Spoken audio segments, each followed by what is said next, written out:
శ్రీ మహావిష్ణువు 10వ అవతారంగా భావించే కల్కి అవతారం పుట్టేటటువంటి చోటుగా ప్రజలు గుర్తించి గౌరవించి ఆరాధించేటటువంటి సంభల్లో ఇప్పుడు ఎక్కడైతే ఆయన పుడతాడని చెప్తున్నారో ఆ హరి మందిర్ ఏదైతే ఉందో దానిని షాహీ జామా మసీదుగా మార్చారు. ఆ చుట్టుపక్కల ఉన్నటువంటి భూములన్నింటినీ కూడాను ఆక్రమించుకుని కూర్చున్నారు. ఇటీవల ఉత్తరప్రదేశ్ ప్రభుత్వము అక్కడ ఒక 8 బిఘాల భూమిని, ఆ ప్రభుత్వ భూమిని కబ్జా చేసుకున్న వాళ్ళని తొలగించేందుకు అక్కడ సర్వేని చేపట్టింది.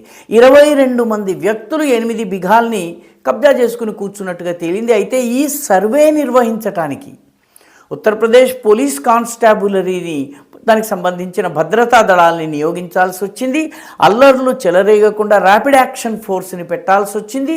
హింస చెలరేగి హింస దౌర్జన్యం చేసే వాళ్ళని గుర్తించేందుకు గాను పైనుంచి డ్రోన్లను కూడాను తిప్పి మొత్తం అంతా కూడా ఏరియా అంతా సర్వే చేయటం జరిగింది. ఇదంతా చేసిన తరువాత 22 మంది కబ్జాదారులు ఈ 8 బిఘాల్ని ఆక్రమించుకున్నట్టు తేలింది. ఇప్పుడు వాళ్ళని తొలగించేందుకు ప్రభుత్వము చర్యలు ప్రారంభించింది.